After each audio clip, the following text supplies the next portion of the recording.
Next ಪ್ರಧಾನಮಂತ್ರಿ ಜೀವನ್ ಜ್ಯೋತಿ ಬಿಮಾ ಯೋಜನಾ ಅಂತಿದೆ. ಇದು ವರ್ಷಕ್ಕೆ 436. ಡೆತ್ ಆದರೆ ಸಾಕು, ಎನಿ ಕಾಸ್, ನಾರ್ಮಲ್ ಡೆತ್ ಆಗ್ಬೋದು, ರಾತ್ರಿ ಮಲಗಿರೋರು ಬೆಳಗ್ಗೆ ನಾರ್ಮಲ್ ಡೆತ್ ಆಗ್ಬೋದು, ಆಕ್ಸಿಡೆಂಟ್ ಡೆತ್ ಆಗ್ಬೋದು, ಇಂತಹ ಎಲ್ಲ ಅಪಘಾತಗಳಿಗೂ ಸಹಿತ ಇದರಲ್ಲೂ 2 ಲಕ್ಷ ರೂಪಾಯಿ ಸಿಗುತ್ತೆ. ಇದು ಸ್ವಲ್ಪ ಪ್ರೀಮಿಯಂ ಜಾಸ್ತಿ, ಯಾಕೆ ಅಂದರೆ ನಾರ್ಮಲ್ ಡೆತ್ಗೂ ಕೊಡ್ತೀವಿ, ಅದಕ್ಕೋಸ್ಕರ 436 ರೂಪಾಯಿ.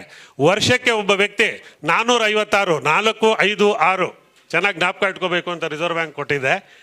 456 ರೂಪಾಯಿ ಖರ್ಚು ಮಾಡಿದರೆ ಅವ್ರ ಕುಟುಂಬಕ್ಕೆ ಅವನು ಸಾಮಾಜಿಕ ಭದ್ರತಾ ಯೋಜನೆ ಅಡಿಯಲ್ಲಿ 4 ಲಕ್ಷ ರೂಪಾಯಿ ಅವನು ನಾನು ಸೇವ್ ಮಾಡಿದ್ದೀನಿ, ನನ್ನ ಕುಟುಂಬಕ್ಕೆ ಸಂರಕ್ಷಣೆ ಕೊಟ್ಟಿದ್ದೀನಿ ಅಂತ ಧೈರ್ಯವಾಗಿ ಇರ್ಬೋದು. 456 ಅಂದರೆ ವರ್ಷಕ್ಕೆ 365 ದಿವಸ ಲೆಕ್ಕ ಹಾಕಿದ್ರೆ ದಿನಕ್ಕೆ 1 ರೂಪಾಯಿ ಆಗುತ್ತೆ ಅಷ್ಟೇ. ಅವ್ರ ಕುಟುಂಬದಲ್ಲಿ ಯಾರಾದರೂ 4 ಜನ ಇದ್ದರೆ ಕೇವಲ 5 ರೂಪಾಯಿ ಕಟ್ಟೋದ್ರಿಂದ 4 ಜನಕ್ಕೂ ಇನ್ಶೂರೆನ್ಸ್ ಕವರ್ ಆಗುತ್ತೆ. ಬಹುಶಃ ಮೊನ್ನೆ ನೋಡಿರ್ಬೋದು ನೀವು, ಪಾಂಡುಪುರದ ಹತ್ರ ಕಾರು ಬಿದ್ದೋಗಿ ನಾಲೆ ಒಳಗೆ 5 ಜನ ಸ್ಪಾಟ್